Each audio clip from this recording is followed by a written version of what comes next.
Hi,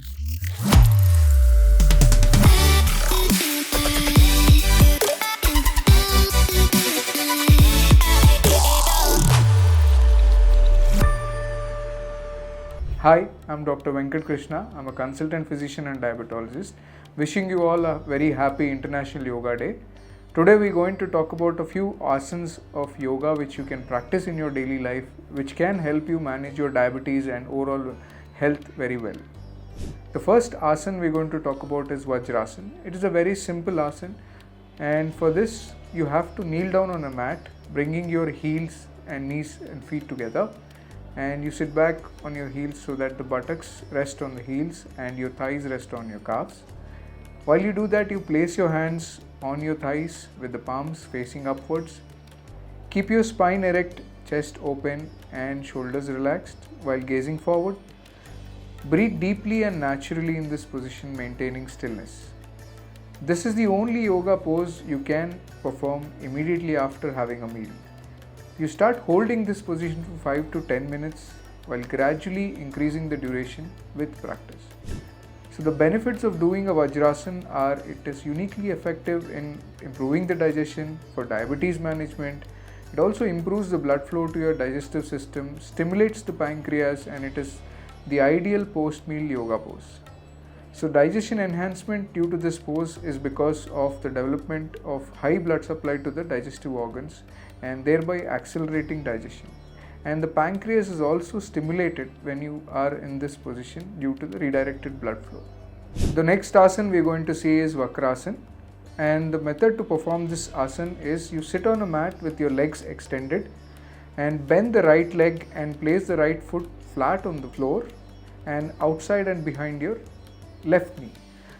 Bend the left leg and place the left foot near the right buttock outside the hip. Inhale and lengthen the spine while sitting tall on your sitting bones. Exhale and rotate the trunk to the right, placing the left arm against the right knee or wrapping it around it. So take the right arm behind the back, attempting to clasp the left hand or the wrist. So look over your right shoulder and hold your breath and breathe steadily then. So hold this position for 20 to 30 seconds, slowly unwind and repeat on the left side. So the benefits of doing this are the spine goes into a full twist and it gives a more intense massage to your abdominal organs. Thereby the blood supply to the internal organs is improved, thereby helping in stimulating your pancreas, improving blood supply to your kidneys, thereby detoxing the kidneys by flushing them, and it also gives an intense inner organ massage. And the spinal health also is improved when you go for a full twist rather than going for a half range of motion. Next up is Malasana. The correct method to perform this asana is you have to stand with your feet slightly apart, about hip width apart, and toes turned out at about 45 degrees. Then you bring your palms together at the chest level in Anjali Mudra or the prayer position. Then you inhale, and as you exhale, you bend the knees and slowly lower into a deeper squat. Keep your heel on the floor if possible. If not, you can place a folded blanket under them. And press down the elbows gently against the inner knees to help open the hips wider. So keep the spine long and the chest open. Do not rotate the back. Hold this position for 20 to 30 seconds while breathing deeply.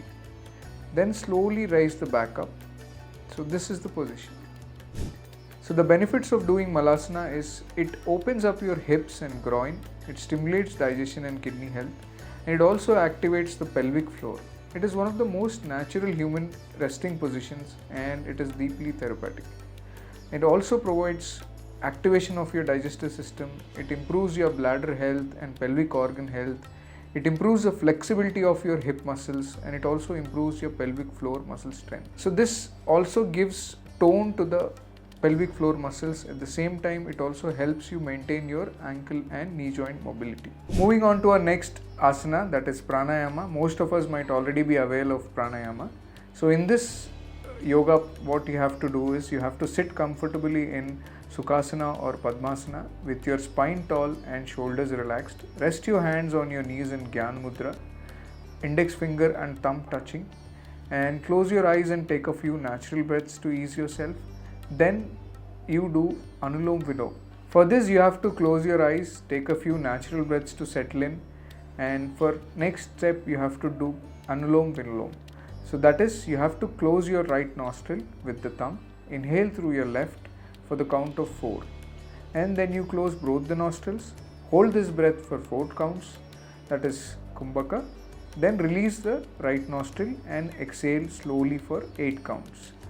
Repeat on the other side. So you have to start practicing this asana for 15 to 20 minutes every day while maintaining the rhythm and while controlling the breathing out.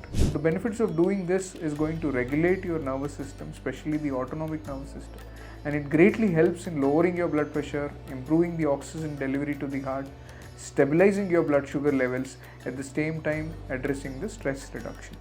So this asana gives you an overall reduction in your stress hormone levels, including the cortisol, thereby the heart rate variability and heart rhythm abnormalities settle down.